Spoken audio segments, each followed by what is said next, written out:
Chers élèves, bonjour. Aujourd'hui, nous allons vous présenter une leçon de syntaxe qui concerne la proposition subordonnée circonstancielle de condition, qu'on appelle aussi la proposition subordonnée circonstancielle d'hypothèse.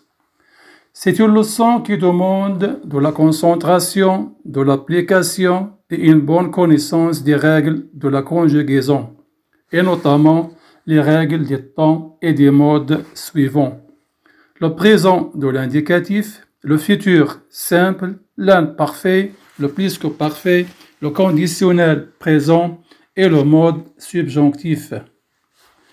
Voyons maintenant l'objectif de cette leçon. Il s'agit d'être capable d'identifier et d'utiliser correctement la proposition subordonnée circonstancielle de condition. C'est-à-dire qu'il faut être capable de reconnaître et d'employer convenablement cette proposition subordonnée circonstancielle. Commençons tout d'abord par la définition de cette proposition subordonnée. En effet, la proposition subordonnée circonstancielle de condition est introduite par une conjonction ou une locution conjonctive de subordination qui exprime une condition. C'est-à-dire que c'est une proposition subordonnée circonstancielle introduite par une expression ou bien un mot de liaison qui exprime la condition. Nous allons expliquer cette définition à partir de l'exemple suivant et de la phrase suivante que je vous demande de bien l'observer car nous allons l'utiliser pour expliquer toutes les règles de cette leçon pour que vous soyez capable de manipuler une phrase avec les différentes expressions de la condition. Vous allez donc constater dans cette phrase qu'il y a deux verbes conjugués, le verbe travailler et le verbe réussir. Donc c'est une phrase complexe composée d'une proposition subordonnée placée au début de la phrase. Ici, cette proposition subordonnée, c'est Karim travaille bien, et d'une proposition principale. Ici, la principale, c'est il réussira. Ces deux propositions sont reliées par la conjonction de subordination si, qui est placée au début de la phrase. Et cette conjonction relie les deux propositions par un rapport logique de condition. En ce qui concerne la fonction grammaticale de cette proposition subordonnée, donc vous constatez qu'elle a la fonction d'un complément circonstanciel de condition. Remarquez que ce complément circonstanciel de condition est placé au début de la phrase. C'est pourquoi il est suivi d'une virgule. Mais si dans la phrase complexe, si on commence par la proposition principale, par exemple, si on dit « Karim réussira s'il travaille bien », alors la virgule va disparaître de la phrase. Nous avons déjà dit que la proposition subordonnée circonstancielle de condition exprime une condition. Il faut maintenant noter que cette condition est nécessaire pour la réalisation de l'action principale, car il y a une relation de dépendance très étroite entre les deux propositions. En effet, dans notre exemple, si Ahmed travaille bien et fournit les efforts nécessaires, il réussira certainement. Mais dans le cas contraire, s'il ne travaille pas bien, s'il ne fournit pas des efforts, il ne va pas certainement réussir.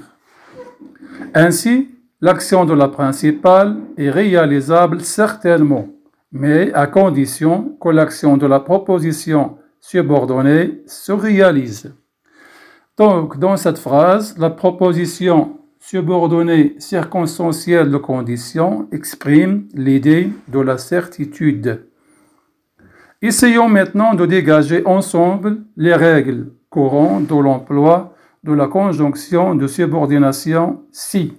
Et nous allons commencer par l'exemple qu'on vient de lire. Donc vous allez tout d'abord relever les deux verbes conjugués et déterminer à quel temps ils sont conjugués. Alors qu'est-ce que vous constatez? Donc nous constatons ensemble que le verbe de la proposition subordonnée est conjugué au présent de l'indicatif et que le verbe de la proposition principale est au futur simple. Ainsi, lorsque la conjonction de subordination si est suivie d'un verbe conjugué au présent de l'indicatif, le verbe de la proposition principale est conjugué au futur simple pour exprimer l'idée d'une action réalisable. Passons maintenant à l'exemple suivant. Si Karim travaillait bien, il réussirait. Vous remarquez certainement que le verbe de la proposition subordonnée est conjugué au conditionnel présent et que le verbe de la proposition subordonnée circonstancielle est conjugué à l'imparfait. Donc nous pouvons déduire la règle suivante. Lorsque la conjonction de subordination si est suivie d'un verbe conjugué à l'imparfait, le verbe de la proposition principale est conjugué au conditionnel présent.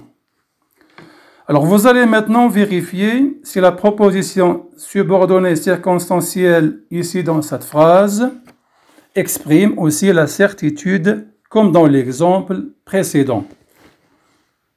Eh bien, vous allez constater que dans cet exemple, nous sommes dans le doute, car la réussite de Karim est incertaine. C'est seulement une possibilité. Donc ici, la proposition subordonnée circonstancielle de condition exprime l'idée d'une action incertaine.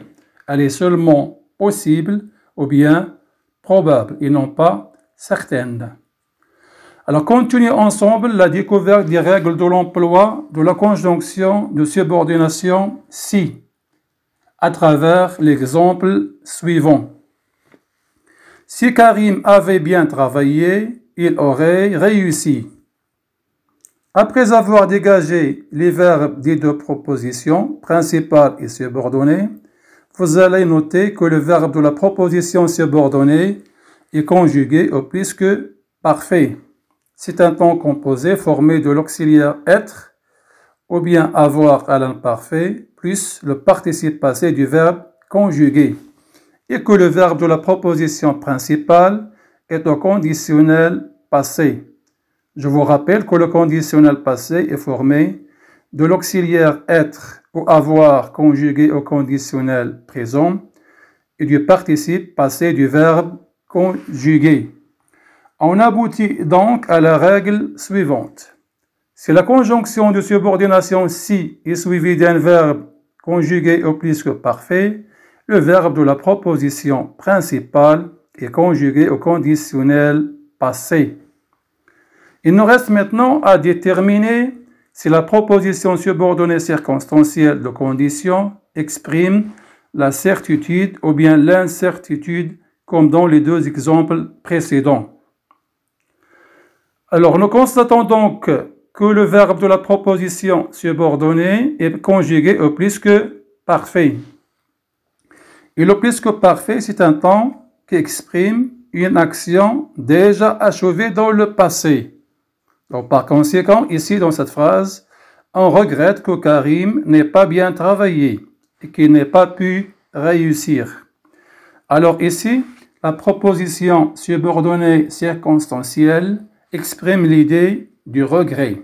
Donc c'est un regret sur un événement qui ne s'est pas réalisé ou bien qui n'a pas eu lieu. Nous avons terminé d'expliquer les différentes règles, mais ici seulement les règles courantes de l'emploi de la conjonction de subordination si. Nous allons découvrir tout de suite un autre moyen qui permet d'introduire la proposition subordonnée circonstancielle de condition. Dans l'exemple suivant, Au cas où Karim travaillerait bien, il réussirait. Nous allons tout d'abord relever l'outil de liaison, employé pour introduire la proposition subordonnée circonstancielle. Et ensuite, nous allons déterminer les temps du verbe. Nous constatons ensemble que l'outil ou l'expression de liaison employée pour introduire la proposition subordonnée circonstancielle est au cas où. Cette expression se compose de 3 mots. Au cas où. On dit que c'est une locution conjonctive. Donc, une locution conjonctive se compose de plusieurs mots, alors que la conjonction se compose d'un seul mot. Et en ce qui concerne les temps des verbes, vous pouvez voir qu'ils sont tous les deux au conditionnel présent. Donc l'expression ou la locution conjonctive au cas où s'emploie avec les verbes de la proposition principale et de la proposition subordonnée, conjugués tous les deux au mode conditionnel, c'est-à-dire soit au conditionnel présent, soit au conditionnel passé. Cherchons à présent s'il y a d'autres locutions qui ont le même sens et la même règle d'emploi que l'expression au cas où. Eh bien, nous avons l'expression dans le cas où, qui est aussi suivie du mode conditionnel, ou bien de l'expression pour le cas où, qui s'emploie aussi, suivie du mode conditionnel. Donc, nous pouvons remplacer au cas où par l'une de ces expressions, soit dans le cas où, ou bien pour le cas où, pour exprimer l'idée d'une condition ou bien d'une hypothèse et pour introduire la proposition subordonnée circonstancielle de condition. En plus de ces locutions conjonctives, nous avons d'autres expressions ou bien d'autres locutions qui expriment la condition, mais qui ont une règle d'emploi différente. Nous allons relever un exemple de ces locutions dans la phrase suivante. Et nous allons par la suite dégager le temps employé dans la proposition subordonnée circonstancielle pour déterminer la règle de l'emploi de cette expression. Alors d'abord, lisons l'exemple. Karim réussira à condition qu'il fasse des efforts. Donc, nous constatons que l'expression employée dans cette phrase pour introduire la proposition subordonnée circonstancielle de la condition est l'expression à condition que. Et comme vous pouvez le remarquer, le verbe de la proposition subordonnée circonstancielle, faire, est conjugué au subjonctif présent. Nous pouvons donc établir la règle de l'emploi de la locution conjonctive à condition que, qui s'emploie suivi d'un verbe conjugué au subjonctif.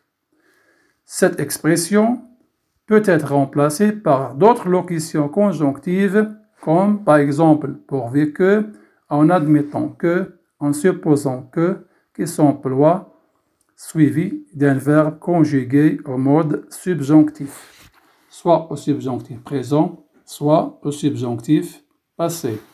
Donc, toutes ces expressions ont la même règle d'emploi. Elles sont suivies du mode subjonctif dans la proposition subordonnée circonstancielle. Nous allons terminer notre cours par une récapitulation pour rappeler les principales idées de cette leçon.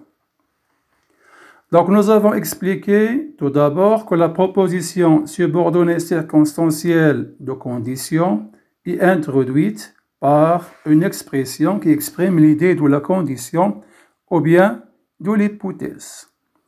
On a aussi vu que la subordonnée circonstancielle de condition a la fonction d'un complément circonstanciel de condition. En ce qui concerne l'expression de liaison qui introduit la proposition subordonnée circonstancielle, elle peut être soit la conjonction de subordination si, qui s'emploie selon les règles suivantes, si plus présent, futur simple pour la proposition principale, si plus l'imparfait conditionnel présent pour le verbe de la proposition principale, et enfin si plus le plus que parfait conditionnel passé. Cette expression peut être aussi une locution conjonctive, c'est-à-dire formée de plusieurs mots. Et en ce qui concerne ces locutions, on a vu qu'il y a la locution conjonctive qui s'emploie avec les verbes de la proposition principale et le verbe de la proposition subordonnée, tous les deux conjugués au mode conditionnel. C'est le cas des expressions suivantes, au cas où, dans le cas où et pour le cas où. Et enfin, il y a les locutions conjonctives qui entraînent la conjugaison du verbe de la proposition subordonnée au mode subjonctif, tel que, à condition que, pourvu que, en admettant que. Toutes ces expressions s'emploient suivies du mode subjonctif. Subjonctif présent ou bien subjonctif passé. Ça dépend de l'action. Nous arrivons donc à la fin de notre leçon. J'espère que vous en avez bien profité. Merci pour votre attention.